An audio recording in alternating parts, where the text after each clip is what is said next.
Beri nama pedang ini Naga Puspa. Selamatkan dia.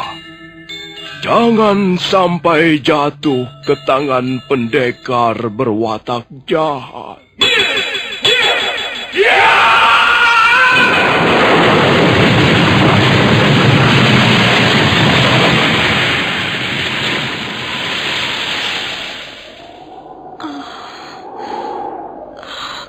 Kakang Kamandanu, kau masih juga tidak percaya bahwa aku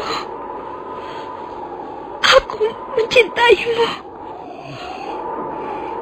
Mesin, maafkan aku, Mesin. Mesin. Mesin!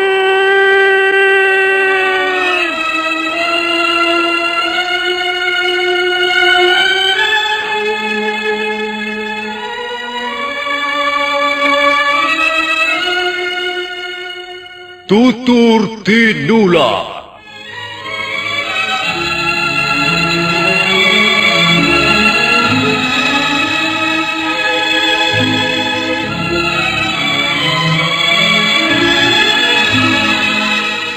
Sebuah sandiwara radio serial, produksi Sanggar Cerita dan Teater Sanggar Prativi. Sebuah kisah dengan latar belakang sejarah runtuhnya Singasari dan berdirinya Kerajaan Majapahit.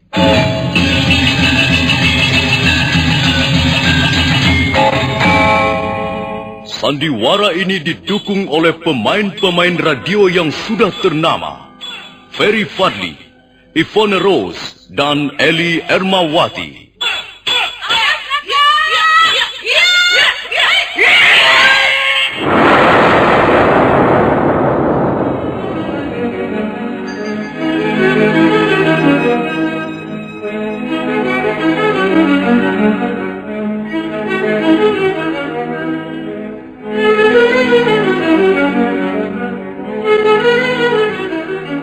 Cerita ini ditulis dan disusun oleh S. Tijab.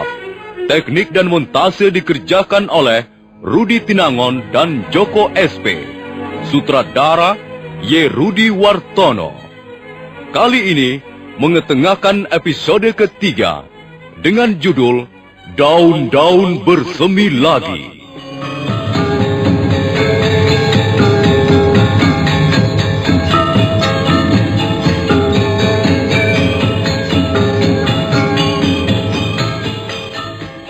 Dalam seri yang ke-81 ini didukung oleh para pemain Ferry Fadli sebagai Arya Kamandanu, Eli Ermawati sebagai Mesin, Hari Aki sebagai Empu Hanggareksa, Eli Panca sebagai Nyi Rongkot, dan pembawa cerita Nusri. Selamat mendengarkan.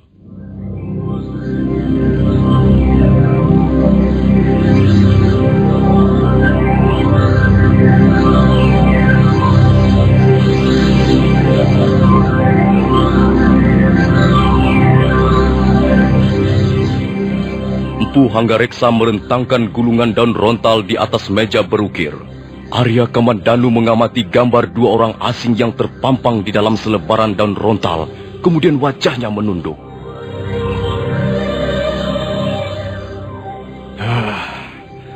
Bukankah gambar ini gambar wanita yang kau bawa kemari itu, Le? Lihat saja raut wajahnya, matanya, dan konde rambutnya. Juga perhatikan pakaiannya.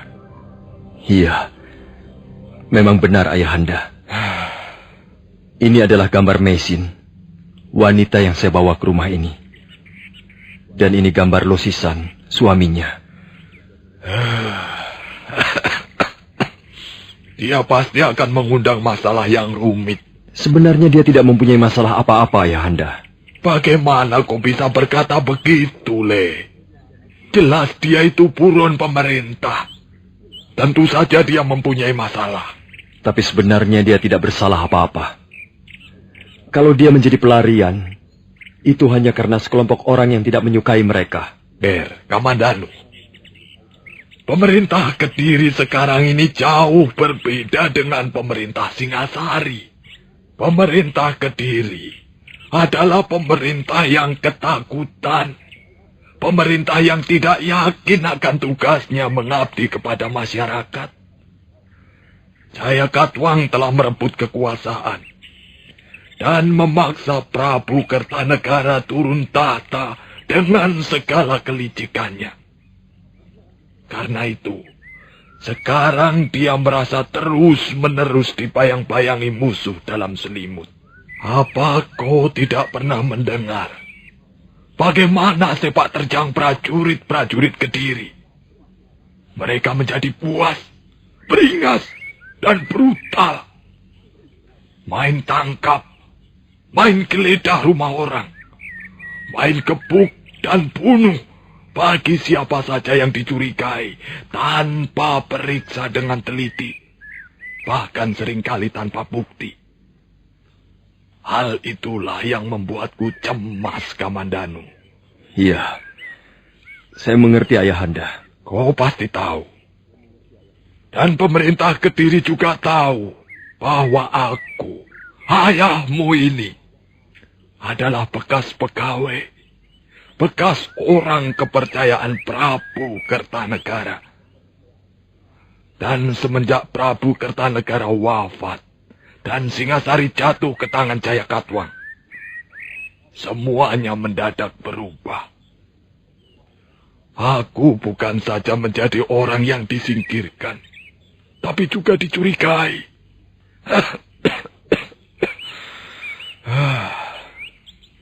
Telah berapa kali prajurit-prajurit Kediri datang ke rumah ini, menggeledah isinya, dan bertanya segala macam.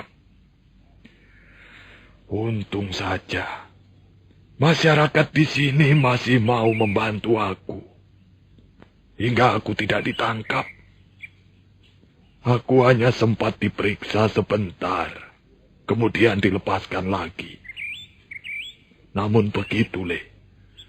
Aku ini merasa telah kehilangan segala-galanya. Aku tak punya apa-apa lagi sekarang.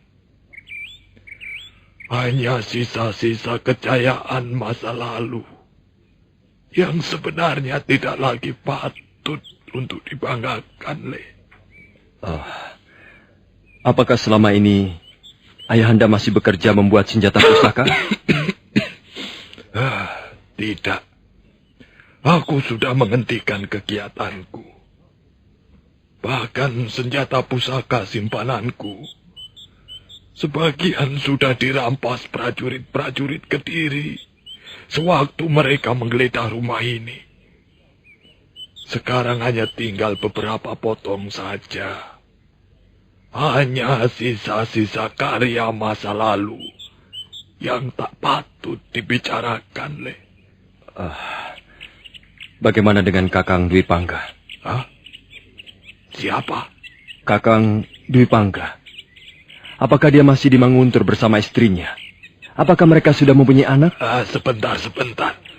Siapa yang kau bicarakan ini, Kamandanu? Kakang Dwi Pangga. Aku tidak mempunyai anak bernama Arya Dwi Pangga. Aku tidak mau bicara soal itu. Maafkan saya, Ayahanda. Ya. Baiklah. Sekarang bagaimana, anakku? Aku tidak keberatan kau membawa wanita itu ke rumah ini. Tapi kau tahu masalah yang kita hadapi, kan? Ayahanda tak perlu merasa khawatir. Saya akan menjaga rahasia ini. Saya akan selalu waspada. Dan sebaiknya, jangan kau biarkan dia keluar rumah. Baik, Ayahanda. Saya akan menjaganya.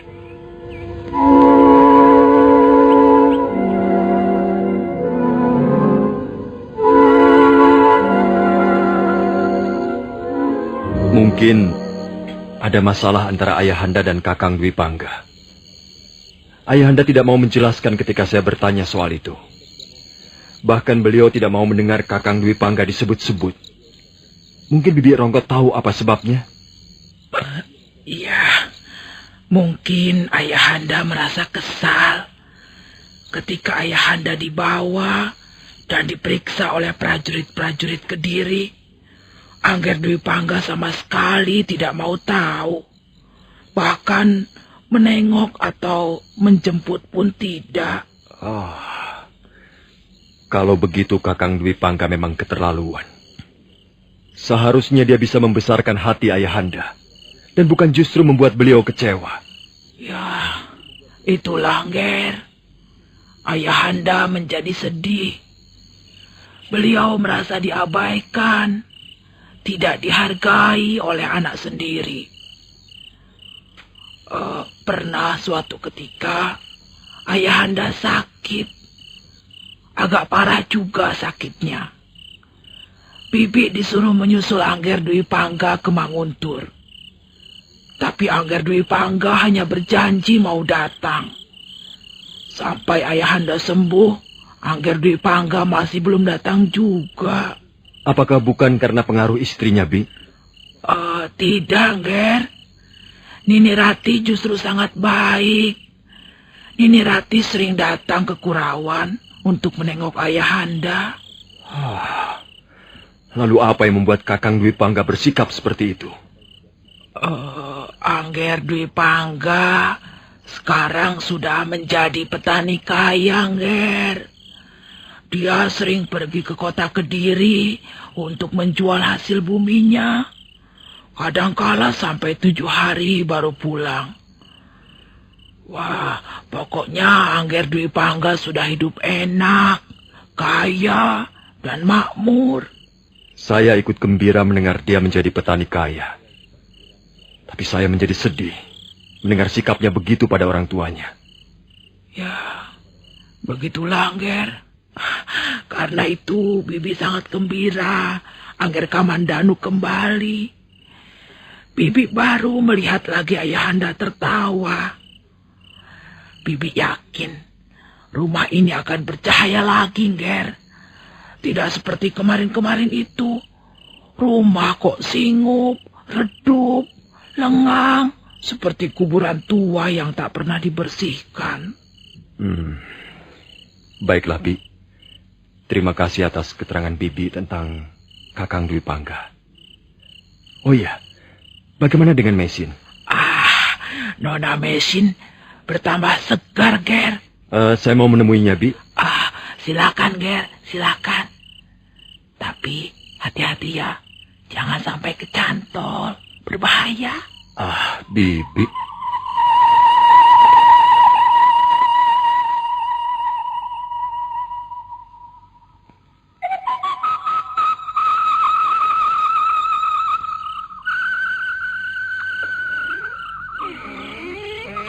Mesin. Tuan. Mengapa kau masih memanggilku Tuan? Jangan panggil Tuan. Aku bukan tuanmu, dan kau bukan pelayanku. Lalu, saya harus memanggil bagaimana? Panggillah dengan Kakang. Itu lebih enak kedengarannya. Kakang artinya orang yang lebih tua. Baiklah, mulai sekarang, aku akan memanggilmu dengan Kakang. Bagus. Oh iya, bagaimana keadaanmu sekarang, Mesin? Kau pantas sekali mengenakan pakaian adat daerah kami. Bibi Rongkot yang menyuruh aku mengenakan kain ini. Dia juga yang membantu aku mengenakannya. Kau pantas sekali menjadi istri seorang bupati. Jangan menggodaku, Kakang. Aku tidak menggodamu. Kau memang pantas mengenakan pakaian seperti itu. Hanya ini, Kakang. Gelung konde ini rasanya berat. Itu karena kau belum biasa. Bagaimana? Kau kerasan tinggal di rumah tua ini? Rumah ini sangat sejuk. Tempat tinggal yang nyaman. Kau bisa tinggal selamanya kalau kau mau. Tidak harus begitu, Kakang. Masa aku akan tinggal di sini selamanya? Itu hanya sebuah tawaran. Terima kasih, Kakang. Tapi... Ada apa? Sudah 3 hari aku tinggal di sini. Rasanya sumpek sekali, Kakang. Aku hanya diam tidak bekerja apa-apa. Kerjaku hanya makan dan tidur saja. Aku seperti burung di dalam sangkar, Kakang. Duniaku menjadi sangat terbatas. Aku bisa memahami perasaanmu, Mesin. Kau pasti bosan terus-menerus berada dalam ruangan ini. Tapi aku tidak berani melanggar perkataan ayahku. Melanggar bagaimana, Kakang? Mengapa kau harus melanggar? Ayahku menyuruh agar kau jangan pergi kemana-mana. Mengapa? Seringkali prajurit-prajurit Kediri singgah di desa Kurawan. Ayahku takut mereka akan memergokimu di sini. Kalau begitu, desamu ini tidak aman. Bukan begitu. Di sini aman. Hanya kita harus selalu berhati-hati. Tapi sampai kapan aku harus mengurung diri di ruangan ini? Sudahlah. Sekarang begini saja. Kalau kau ingin pergi berjalan-jalan di luar, mencari udara dan pemandangan yang segar di luar, akan kuantarkan. Tapi bagaimana kalau sampai ayahmu tahu, Kakang? Tentu saja jangan sampai beliau tahu. Karena itu, kita harus berangkat dengan diam-diam.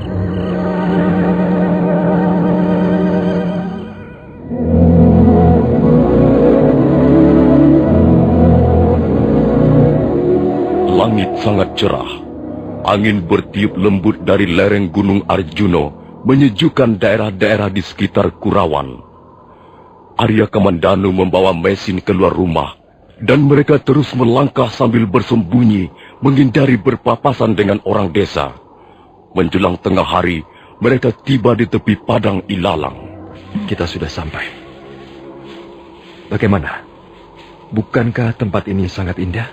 Rasanya tempat ini terlalu sepi. Iya. Tempat ini letaknya sangat terpencil. Hampir tak ada orang datang kemari. Kecuali anak-anak yang mengembalakan domba atau kerbau di sore hari. Memang, tempat ini sungguh indah. Dataran luas yang penuh ditumbuhi rumput ilalang.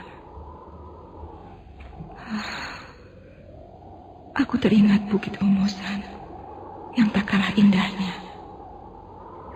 Di lereng bukit itulah aku dibesarkan oleh ayah angkatku, Pendeta Mapohi. Mesin? Mesin? Apa yang sedang kau pikirkan? Apa, Kakang? Kau sedang melamunkan sesuatu? Ya. Tiba-tiba aku ingat desa di mana aku dibesarkan. Tempat yang sunyi dan damai seperti ini membuatku terkenang pada lereng Bukit Omosan. Biasanya di sore hari kami, aku dan Lo, duduk di serambi kuil. Kami bercakap-cakap tentang panen, tentang ternak domba, tentang masa depan perkawinan kami, sambil makan kacang merah. Sementara itu mata kami tak lepas memandang burung-burung camar yang terbang rendah. Kadangkala sayap mereka menyentuh puncak gulungan ombak yang mendebur sepanjang hari tiada henti. Dia masih tak bisa melupakan masa lalunya bersama suaminya. Agaknya bukit-bukit kenangan itu begitu indahnya dan mengesankan. Kakang, apakah kau juga mempunyai tempat yang banyak menyimpan kenangan indah? Tidak. Aku tidak mempunyai kenangan apa-apa. Kau selalu membanggakan tempat ini, tepi padang ilalang ini. Kau selalu membujukku agar aku mau datang ke tempat ini. Semula kukira kau menyimpan seberkas kenangan indah di sini. Tidak. Tempat ini memang indah. Tapi aku tidak menyimpan apa-apa di sini. Aku senang pergi kemari karena ingin menikmati keindahannya saja. Ada apa, Mesin? Entahlah. Tiba-tiba aku teringat Lo. Aku teringat semua kebaikannya dan semua yang pernah diberikannya dengan tulus padaku. Suamimu memang seorang laki-laki yang baik. Kau pantas mengenangnya. Tapi janganlah hal itu sampai mengganggu masa depanmu. Masa depan? Apakah aku masih mempunyai masa depan? Karena kita masih diberi kesempatan untuk hidup hari ini, maka tentu saja kita masih mempunyai masa depan. Tidak, Kakang. Bagiku, masa depanku sudah ikut terkubur bersama Lo. Masa depanku sudah lenyap bersama kematian suamiku. Itu tidak benar. Sudahlah, Kakang.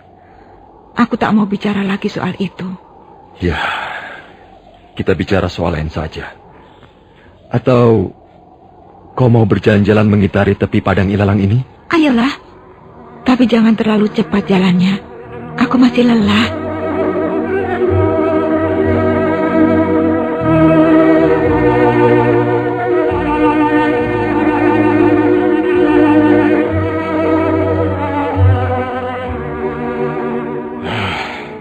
Aku tidak tahu apa sebenarnya yang diinginkan anak itu. Maksudku Kamandanu itu. Apa yang diinginkannya? Ada hubungan apa dia dengan wanita asing itu? Apakah Angger Kamandanu belum menjelaskannya pada Gusti? Sudah, Nyi. Tapi aku belum mempercayai keterangannya.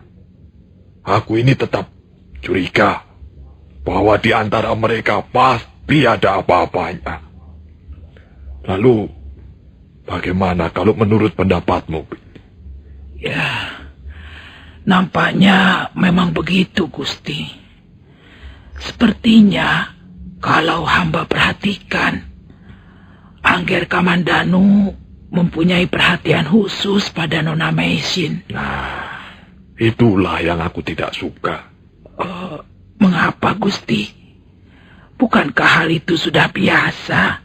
Aku ini tidak melarang Kamandanu menyukai wanita, Bi. Tapi Mbok ya jangan dia. Apakah mereka kurang serasi menurut Gusti? Dia itu kan wanita asing, Tobi. Dia buron pemerintah Kediri. Sedang dia tinggal di sini saja, sebenarnya aku sudah keberatan. Apalagi dia pacaran dengan anakku. Hal itu nantinya pasti akan mengundang masalah yang gawat. Ya, hamba tidak bisa bicara apa-apa, Gusti. Walaupun sebenarnya hamba kasihan sekali melihat Angger Kamandanu. Kau kasihan, Nyi. Apalagi aku orang tuanya. Justru karena itu, kita harus bertindak tegas. Pokoknya, harus dicari cara agar hubungan mereka itu terputus.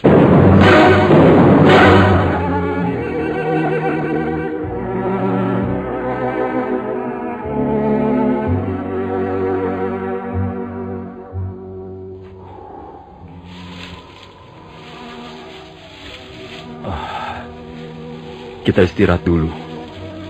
Kau nampak lelah sekali.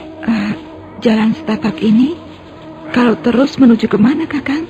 Kalau terus, kita bisa menuju ke bekas rumah tinggal Paman Ranubaya. Oh iya, coba. Aku ingin melihat pedang naga puspa itu. Jangan, Kakang. Lebih baik jangan.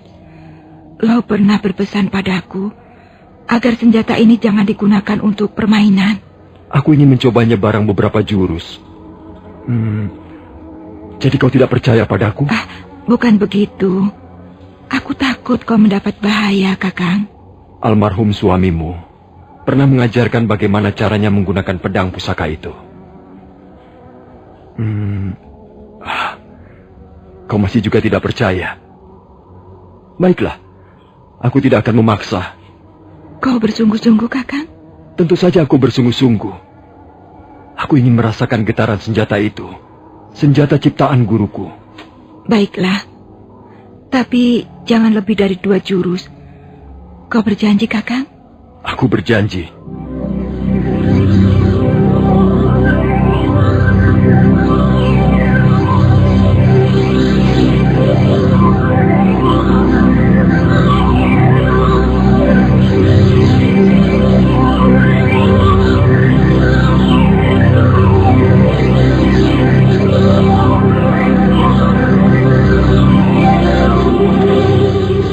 Maisin lalu memberikan pedang naga puspa kepada Arya Kamandanu.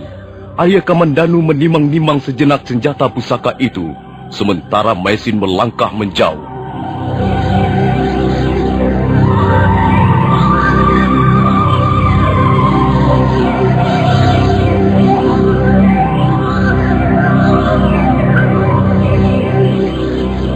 Nah, para pendengar sekalian, bagaimana kisah selanjutnya?